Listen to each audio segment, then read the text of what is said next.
একটা সময় ছিল যখন দুবাই মানে ছিল শুধু অন্তহীন মরুভূমি, উট আর গরম বালির ঝড়। কেউ কল্পনাও করতে পারেনি এই ছোট্ট মরুগ্রাম একদিন হয়ে উঠবে বিশ্বের সবচেয়ে ধনী ও আধুনিক শহরগুলির মধ্যে একটি। 1799 সালে আল মাকতুম পরিবার দুবাই ক্রিকের পাশে একটা ছোট্ট গ্রাম স্থাপন করেন। তখন মানুষ বেঁচে থাকত মাছ ধরা আর মুক্ত শিকার করে। প্রতিদিন ভোরে নৌকা ভেসে যেত সমুদ্রে, আর স্বপ্ন ছিল একটাই, সমুদ্র থেকে মুক্তা তোলা আনা আর ভাগ্য বদলানো। কিন্তু 1930 সালের দিকে সেই স্বপ্ন ভেঙে পড়ে।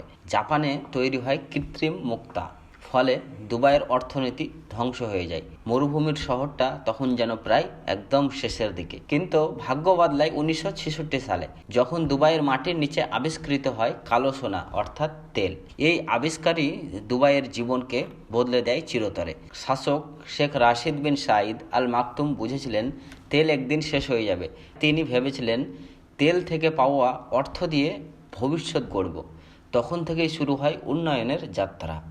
তৈরি হয় রাস্তা, বন্দর, স্কুল, হাসপাতাল, আর তৈরি হয় আধুনিক দুবাইয়ের ভিত্তি। 1971 সালে দুবাই যোগ দেয় সংযুক্ত আরব আমিরাতে, ইউএইর সঙ্গে। সেই মুহূর্ত থেকেই শুরু হয় এক গোল্ডেন জার্নি। এরপর 1990 সালে যখন ক্ষমতায় আসেন শেখ মোহাম্মদ বিন রাশিদ আল মাকতুম, তিনি স্বপ্ন দেখলেন এমন এক শহরের যা হবে তেলের ওপর নয়, প্রযুক্তি ও পর্যটনের ওপর নির্ভর। তৈরি হলো দুবাইয়ে বুরুজ আল আরব, বিশ্বের প্রথম 7 স্টার হোটেল দুবাইয়ে তৈরি হয়। পাম জুমেরা, মানুষের হাতে বানানো দ্বীপ। বুরুজ খলিফা, বিশ্বের সবচেয়ে উঁচু ভবন। দুবাই শুধু একটা শহর নয়, এটি একটা আন্তর্জাতিক পরিবার।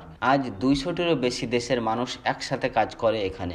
ধর্ম, ভাষা, জাতি সব কিছু পেরিয়ে এটা এক গ্লোবাল হারমোনি সিটি। 2021 সালে অনুষ্ঠিত হয় এক্সপো 2020 দুবাই। পুরো বিশ্বের সামনে দেখিয়েছে দুবাই শুধু অর্থ নয়, মানবতা ও উদ্ভাবনের আরেক ঐক্যর শহর। আর এখন দুবাই এগোচ্ছে ভিশন 2040-এর পথে, একটা স্মার্ট, সবুজ, প্রযুক্তি নির্ভর ভবিষ্যৎ গড়ার মিশনে, যেখানে থাকবে ফ্লাইং কার্স, এআই কন্ট্রোল এবং পরিবেশ বান্ধব শহর জীবন। দুবাই আমাদের শেখায় স্বপ্ন যদি সত্যি বিশ্বাস করো, তাহলে মরুভূমিও একদিন শহরে বদলে যেতে পারে। তুমি দরিদ্র হতে পারো, ছোট হতে পারো, কিন্তু তোমার স্বপ্ন সব কিছু বদলে দিতে পারে।